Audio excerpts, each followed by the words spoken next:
आज की ये वीडियो पीआईबी एनालिसिस की सिर्फ उन सीरियस एस्पिरेंट्स को हेल्प करेगी जो पीआईबी को प्रीलिम्स और मेंस के लिए कवर करना चाहते हैं लेकिन टाइम ना होने की वजह से कवर नहीं कर पा रहे हैं। तो पीआईबी एनालिसिस 6 जून को टोटल 5 आर्टिकल ऐसे आए थे जो कि बहुत ही ज़्यादा इंपॉर्टेंट है। तो एक एक करके इन आर्टिकल्स को हम देख लेते हैं। तो पहला आर्टिकल है फॉरेन जीसेक से रिलेटेड।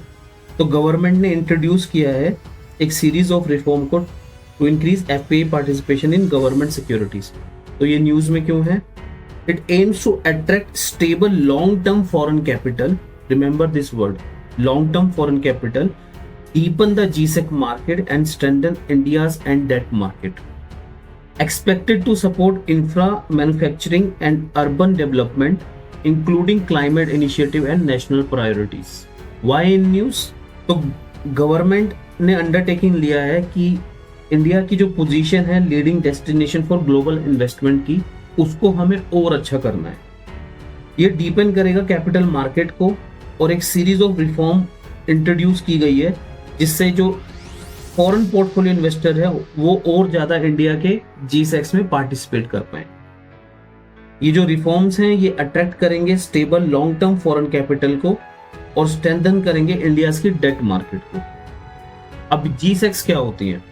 तो जो गवर्नमेंट की जीसेक्स होती हैं ये एक ट्रेडेबल इंस्ट्रूमेंट होता है जो सेंट्रल और स्टेट गवर्नमेंट, ओके, दोनों गवर्नमेंट इसको इशू करती हैं। क्यों करती हैं?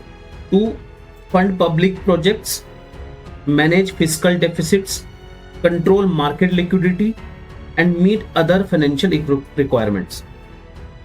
So they are considered risk-free investment backed by the government. अभी यहाँ पे कुछ टर्म है जैसे FII हो गई और FPI हो गई, इसको हम देख लेते हैं ये क्या होती है।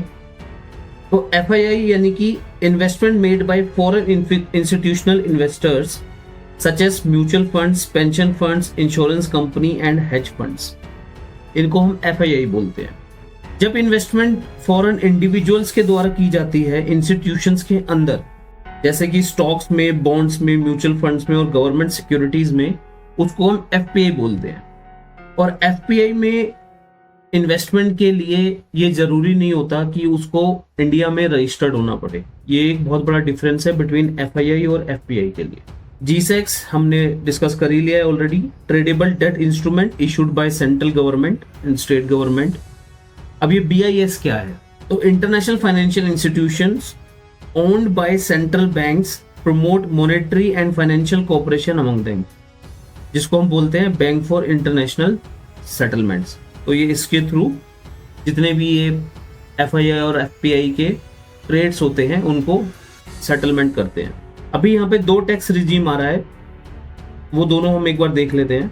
तो ओल्ड टैक्स रिजीम में जो भी इनकम जीसेक्स से होती थी वो सब्जेक्ट टू टैक्स थी, मतलब कि उस पर टैक्स लगता था। जैसे कि इंटरेस्ट इनकम लगता था उस पर 20% का, शॉर्ट टर्म कैपिटल गेन लगता था 30% का, और उसके बाद में लॉन्ग टर्म कैपिटल गेन भी लगता था 12.5% का। प्लीज कमेंट में बता देना शॉर्ट टर्म गेन और लॉन्ग टर्म गेन में क्या फर्क होता है, ये कब कब लगते हैं। Thus, a portion of returns earned by foreign investor was taxable in India. तो इन्होंने कुछ रिफॉर्म्स लेके आए हैं, यानी कि जो ये रिफॉर्म्स आए हैं उसमें क्या बोला इन्होंने? तो गवर्नमेंट ने जो नया पोस्ट रिफॉर्म्स है उसमें जीसेक्स के ऊपर से टैक्स एग्जम्प्ट कर दिया है अभी। Capital gains arising from sale, transfer and exchange और रिडेम्पशन ऑफ जीसेक्स। तो जो कैपिटल टैक्स लग रहा था उनके ऊपर गेन टैक्स लग रहा था सेल में, ट्रांसफर में, एक्सचेंज में और रिडेम्पशन ऑफ जीसेक्स में, ये भी अब नहीं लगेगा। इससे क्या होगा? ये एक बर्डन हटाया है उन्होंने फॉरेन इन्वेस्टर्स की ऊपर से, और अब ऐसा माना जा रहा है कि और भी ज्यादा फॉरेन इन्वेस्टर्स इंडिया के अंदर आएंगे। ऑब्जेक्टिव्स क्या हैं इस रिफॉर्म्स के? Stable long term capital, foreign capital आएगी इंडिया में, डीपन करेगा और ब्रॉडन करेगा जीसेक्स मार्केट को, इंडिया की डेट मार्केट को अच्छा बनाएगा और प्रोवाइड करेगा एडिशनल फंडिंग डिफरेंट प्रोजेक्ट्स में और मैन्युफैक्चरिंग और अर्बन डेवलपमेंट, इन सब चीज़ों में इंप्रूव करेगा मार्केट की लिक्विडिटी को, सपोर्ट करेगा development of smoother yield curve को, रिड्यूस करेगा गवर्नमेंट की बोरोइंग कॉस्ट को, स्ट्रेंथन करेगा फाइनेंशियल मार्केट बेंचमार्क्स को, और लास्ट में एक transmission of monetary policy across the economy, यानी कि जो मॉनेटरी पॉलिसी है उसको एनहेंस करेगा हमारी। तो ये रिफॉर्म्स हैं। आई थिंक मेंस में 10 मार्कर में ये क्वेश्चन पूछा जा सकता है क्योंकि बहुत हॉट टॉपिक है यूपीएससी का। अभी चलते हैं नेक्स्ट। तो एक्सपेक्टेड इम्पैक्ट क्या है इसका, जो ये रिफॉर्म्स आए हैं। तो पहला है कि डीप करेगा मार्केट को, क्योंकि और ज़्यादा एफआईआई कंट्रीज के अंदर आके इन्वेस्ट करेंगे। सेकेंड है लिक्विडिटी अच्छी करेगा, प्राइस डिस्कवरी अच्छी करेगा, गवर्नमेंट का बोरोइंग कॉस्ट कम हो जाएगा, स्ट्रॉन्गर मार्केट बेंचमार्क्स देखने को मिलेंगे हमें, और मॉनेटरी पॉलिसी ट्रांसमिशन बहुत अच्छा रहेगा। अट्रैक्ट करेगा institutional investor such age pension fund, insurance company and sovereign wealth fund, और ये बूस्ट करेगा फॉरेन एक्सचेंज इनफ्लोज का, और स्ट्रेंथन करेगा इंडिया का फाइनेंशियल मार्केट को बाहर के देशों में। तो ये रिफॉर्म्स एट अ ग्लांस है, मैंने इसकी समरी यहाँ पे डाल दी है। ये हमने ऑलरेडी डिस्कस कर लिया है तो दोबारा डिस्कस नहीं करते हैं। GS paper 3 Indian economy, GS paper 2 international relations, और एसए में भी ये पॉइंट हम डाल सकते हैं। एग्जीक्यूटिव समरी, जो क्विक समरी है इसकी पूरे की, वो यहाँ पे दे दी गई है, प्लीज इसको एक बार गो थ्रू कर लेना। अभी हम चलते हैं अपने नेक्स्ट आर्टिकल की तरफ, जो है इंडियाज हेल्थ ट्रांसफॉर्मेशन से रिलेटेड। तो 44 करोड़ फैमिली को एश्योर्ड किया गया है इसमें। 1.86 lakh crore primary care centre को ऑपरेशनलाइज्ड किया गया है, और जो जेनरिक मेडिसिन हैं उनको 50 से 90% लोअर प्राइसेस पे दिया गया है। Over 47 crore telemedicine consultation को डिलीवर किया गया है, और 12 नए एम्स को फंक्शन किया गया है सिंस 2014। तो इंडिया के हेल्थ सेक्टर में एक अच्छी डेवलपमेंट है। प्लीज इसको प्रीलिम्स और मेंस दोनों पर्सपेक्टिव से कवर करना, क्योंकि दोनों में ही क्वेश्चंस आते हैं इस पर्टिकुलर टॉपिक से रिलेटेड। अभी ये न्यूज़ में क्यों है, क्योंकि ये पीआईबी ने बैकग्राउंडर में कवर किया था, और उन्होंने बताया था कि कैसे हेल्थ सेक्टर के इंफ्रास्ट्रक्चर में, अफोर्डेबिलिटी में, एक्सेस टू हेल्थ केयर में हमने बहुत अच्छा काम किया है। ओके, तो एनएसओ जो बॉडी है, इन्होंने एक सर्वे किया था 1.39 लाख हाउस होल्ड्स के ऊपर, जिसने ये बताया था कि more Indians are seeking medical care.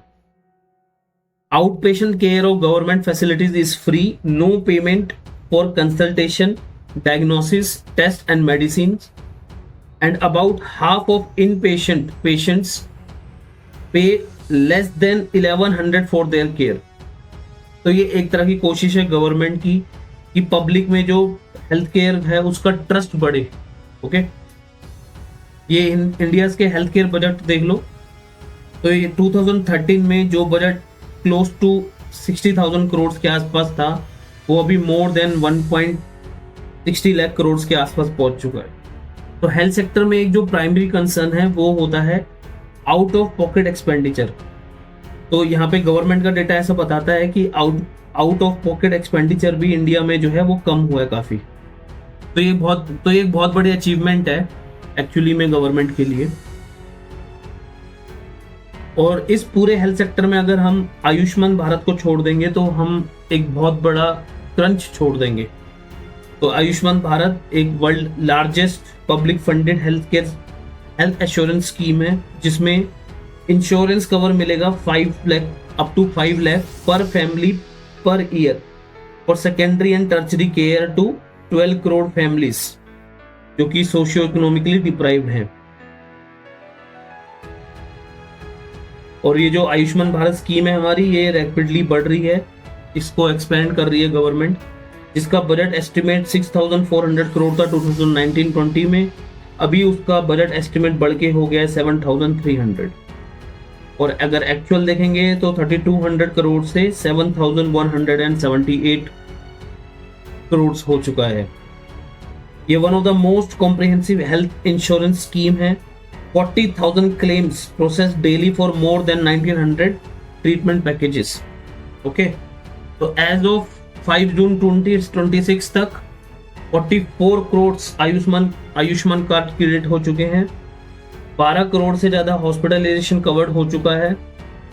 जो ट्रीटमेंट है 1,80,000 करोड़ का ऑलरेडी प्रोवाइड कर चुकी है गवर्नमेंट। 36,000 से ज्यादा हॉस्पिटल में ये एम्पैनल्ड किया गया है। जिसमें से 19,000 पब्लिक हैं और 16,000 के आसपास प्राइवेट हैं, जिसमें 13.84 लाख लोगों ने मोर देन और वर्थ 3,000 करोड़ को ऑलरेडी इंश्योर्ड भी किया है।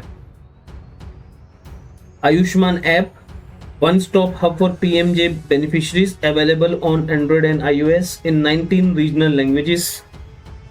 तो मेंस में GS2 में गवर्नेंस में आ सकता है ये, क्योंकि हेल्थ एक स्टेट सब्जेक्ट है और यहाँ पे सेंटर स्टेट का कोऑपरेशन वो पूछ सकते हैं UPSC में।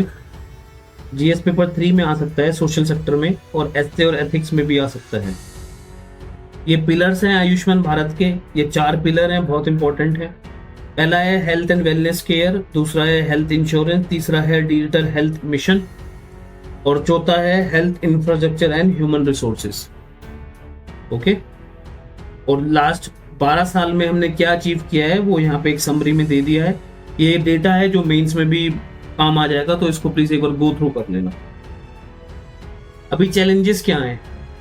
चैलेंजेस ये हैं कि quality variation across public facilities. Quality यानी कि तुमने देखा होगा बहुत सारे गवर्नमेंट हॉस्पिटल्स आज भी ऐसे हैं जहाँ पे सैनिटेशन की प्रॉब्लम है, बेसिक टॉयलेट्स की प्रॉब्लम है, टॉयलेट क्लीन नहीं है, ये सब प्रॉब्लम्स हैं।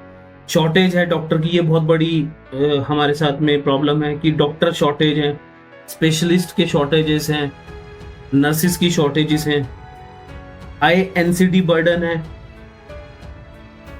और एजिंग पॉपुलेशन है। Urban and rural interstate disparities हैं। उसके बाद में sustain financing and efficient utilisation की प्रॉब्लम है। ओके, तो वे फॉरवर्ड में हमें वही है, डॉक्टर्स की हमें कमी को दूर करना है, स्ट्रेंथन करना है प्राइमरी हेल्थ केयर को, फोकस करना है प्रिवेंटिव केयर पे और लाइफस्टाइल डिसीजेस पे, इंश्योर करना है सस्टेनेबिलिटी को, फाइनेंसिंग और अकाउंटेबिलिटी, और प्रमोट करना है पब्लिक प्राइवेट पार्टनरशिप्स को। ये इसका इंफोग्राफिक समरी है, प्लीज इसको एक बार गो थ्रू कर लेना। अभी हम चलते हैं अपने नेक्स्ट आर्टिकल की तरफ जो कि पोल्यूशन से रिलेटेड है। ये जो आर्टिकल है ये COQM से रिलेटेड है, यानी कि पोल्यूशन अक्रॉस NCR रीजन से रिलेटेड है। तो देख लेते हैं ये न्यूज में क्यों था।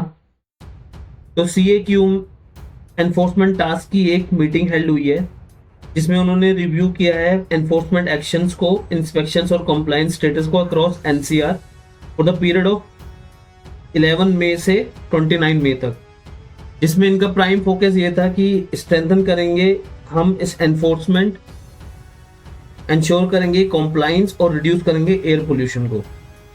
तो ये इसकी फुल फॉर्म है, ये यहाँ से पढ़ लेना, commission for air quality management in NCR and adjoining areas, और ये इस एक्ट के अंडर में बनाई गई है बॉडी।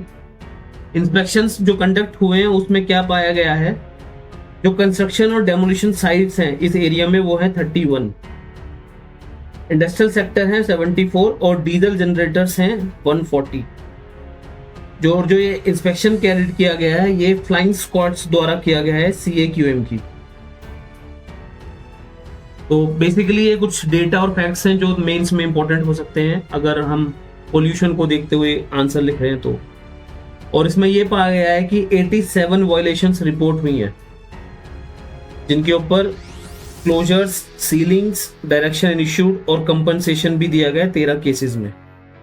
तो total violations reported 87, violation C and D sites पे यानी कि कंस्ट्रक्शंस एंड डेमोलिशन साइट्स पे 21, इंडस्ट्रियल सेक्टर में 25, डीजल सेक्टर में 41, और जो यूनिट प्रोजेक्ट्स क्लोज हुए हैं वो हैं 11, जिनको सील किया है वो है 33, और जो ऑर्डर दिए गए हैं कंप्लायंस के लिए वो है 19। ओके, ये बहुत इंपॉर्टेंट है, प्लीज गो थ्रू कर लेना इसको। तो यहाँ पे प्रीवियस मीटिंग का भी डेटा है, ये भी एक बार पढ़ लेना। तो फोकस एरिया है कि रोड डस्ट को मिटिगेट करना है, तो जिसमें 9 एरियाज कवर्ड हैं, 37 वायलेशंस रिपोर्ट हुई हैं। तो गाजियाबाद ये भी NCR का पार्ट है, तो यहाँ पे जो है गाजियाबाद की म्युनिसिपल कॉरपोरेशन ने इंस्पेक्शन किया है और उन्होंने 4 एरियाज को कवर किया जिसमें ये पाया है कि 24 वायलेशंस हैं। यहाँ पे कुछ की डायरेक्शंस हैं, प्लीज इनको एक बार पढ़ लेना। और सिग्निफिकेंस है इसका CAQM का। तो ये अकाउंटेबिलिटी को इंश्योर करती है और कॉम्प्लाइंस करती है कि एयर क्वालिटी नॉर्म्स NCR में अच्छे हों। मेजर सोर्सेज ऑफ पोल्यूशन को टारगेट किया जाए, जैसे कि इंडस्ट्रीज हो गया, कंस्ट्रक्शन हो गया, DG सेट्स हो गया, रोड एंड डस्ट हो गया। और स्ट्रेंथन करे इंस्टीट्यूशनल मैकेनिज्म को, ताकि हमें क्लीनर एयर और पब्लिक हेल्थ प्रोटेक्शन हो सके। मेंस में ये डायरेक्ट क्वेश्चन पूछ सकते हैं CAQM से रिलेटेड। तो यहाँ पे इसकी इंफोग्राफिक समरी है, इसको एक बार गो थ्रू कर लेना। तो नेक्स्ट आर्टिकल है स्टेट फाइनेंस कमीशन से रिलेटेड, जिसमें ये न्यूज़ में क्यों था कि 8 जून को इसकी एक स्टेट फाइनेंस कमीशन की एक मीटिंग है जिसको वो रिलीज करने जा रहे हैं। ये जो रिलीज होगी ये चीफ इकोनॉमिक एडवाइजर के द्वारा की जाएगी और रिपोर्ट सपोर्ट कर रही है data driven policy making and evidence based fiscal governance के रिलेटेड। इसका एम है कि ये फिस्कल डिसेंट्रलाइजेशन को और लोकल सेल्फ गवर्नमेंट को और भी ज़्यादा स्ट्रेंथन करे। यूपीएससी ने कम से कम पिछले 4 से 5 साल में 2 या 3 बार मेंस में इस टॉपिक से रिलेटेड क्वेश्चन पूछा है, फिस्कल डिसेंट्रलाइजेशन से रिलेटेड। तो ये टॉपिक इसीलिए बहुत ज़्यादा इंपॉर्टेंट भी हो जाता है। स्टेट फाइनेंस कमीशन क्या है? अंडर आर्टिकल 243I के अंदर इसको बनाया गया है। ये रिव्यू करता है फाइनेंशियल पोजीशन ऑफ पंचायत की और रिकमेंड करता है डिस्ट्रीब्यूशन ऑफ स्टेट रेवेन्यूज को, ग्रांट इन एड्स को और resource devolution to local bodies को। ये कुछ कॉन्स्टिट्यूशनल प्रोविजंस हैं रिलेटेड और कुछ कीवर्ड ऐसे जो अगर तुम मेंस में ड्रॉप करोगे तो बहुत ही ज्यादा इंपॉर्टेंट है, जैसे कि fiscal decentralisation, local self government, data governance, evidence based policy making and resource devolution. और जो इंपॉर्टेंट इंस्टीट्यूशंस हैं जो इससे अफेक्टेड हैं या इफेक्ट हो सकते हैं वो है ministry of Panchayati Raj, national institute of public finance, state finance commission और फाइनेंस कमीशन। तो यूपीएससी ने PYQ में ऑलरेडी इन सब के ऊपर क्वेश्चन पूछा है, fiscal federalism, PRI, finance commission, local governance, cooperative federalism और डेमोक्रेटिक डिसेंट्रलाइजेशन के ऊपर। तो ये फ्रीक्वेंट हॉट टॉपिक्स हैं जो यूपीएससी क्वेश्चन पूछती है। कुछ चैलेंजेस हैं यहाँ पे, जैसे lack of reliable data sets, poor data standardisation, data fragmentation across departments, delayed FC recommendations, weak fiscal planning at local level and limited interoperability among data sets। तो ये कुछ प्रॉब्लम्स हैं इस पर्टिकुलर टॉपिक से रिलेटेड और ये उनके way forward है। तो हमारा नेक्स्ट आर्टिकल है एडिबल ऑयल से रिलेटेड। तो डिपार्टमेंट ऑफ कंज्यूमर अफेयर्स ने अमेंड किया है स्टैंडर्ड ऑपरेटिंग प्रोसीजर्स को और डिटरमाइन किया है नेट क्वांटिटी और standard pack size of edible oils का। ये जो डिसीजन लिया गया है ये एक्सटेंसिव कंसल्टेशन के बाद लिया गया इंडस्ट्री से, जो रिप्रेजेंट करती है 90% of the edible oil sector को। तो ये परमिटेड स्टैंडर्ड पैक साइजेस हैं, जैसे 200 ml पर ग्राम, 500 ml पर ग्राम, 1 लीटर पर kg और 2 लीटर पर kg, ओके, एंड 3 लीटर पर kg। मतलब डिफरेंट जो साइजेस हैं उसका कैसा रहेगा। 4 लीटर का प्रपोज हुआ है, 5 लीटर का हुआ है, 15 का हुआ है, इवन 20 का भी हुआ है। ये अप्लाई करेगा major edible oils, blended edible oils के लिए, जिसमें पाम ऑयल हो गया, सोयाबीन हो गया, सनफ्लावर हो गया, मस्टर्ड रेपसीड हो गया, ग्राउंडनट हो गया, सेसमे हो गया, राइस ब्रान ऑयल हो गया, कॉटन सीड हो गया और कॉर्न ऑयल हो गया। कुछ की रिफॉर्म्स हैं जो हम देख लेते हैं। Standard pack size prescribed for major edible oils and blended edible oils, enables easy price comparison across brands, which is better value for money assessment, declaration of both volumes in liter and in terms of weight also, applicable to both domestically manufactured and imported edible oils, and the last thing is 3-month transition period provided for manufacturers, packagers or importers। तो with in 3 months इनको ये imply करना है। कुछ safe guard consumer choice से related, जैसे कि जो पैकेज 200 ml से कम या 200 ग्राम से कम है वो रिमेन कंटिन्यू रहेंगे outside the scope of this standardisation. और जो माइनर एडिबल ऑयल्स हैं उनको भी एग्जाम्प्ट रखा गया है इस स्टैंडर्ड पैक साइज रिक्वायरमेंट से। अब ये माइनर एडिबल ऑयल्स क्या हैं, प्लीज कमेंट में मेरे को इसका आंसर कर देना। डिक्लेरेशन रिक्वायरमेंट, तो ऐसा बोल रहे हैं कि 1 लीटर की क्वांटिटी में 910 ग्राम होना चाहिए एट 30 डिग्री सेल्सियस पे। ये कुछ एडिशनल मेजर्स हैं, लेकिन इनसे ज़्यादा इंपॉर्टेंट जो थे वो हमने डिस्कस कर लिए हैं ऑलरेडी। इम्प्लीमेंटेशन हमने बता दिया है। ओके, तो आज की वीडियो में ये 5 हॉट टॉपिक्स थे जो मेरे को डिस्कस करने थे।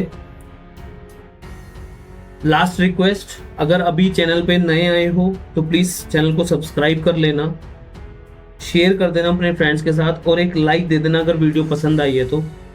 टेलीग्राम चैनल ज्वाइन कर लेना, क्योंकि जो भी मैं पढ़ा रहा हूँ इन सब की जो PDF हैं वो टेलीग्राम पे अवेलेबल मिल जाती हैं।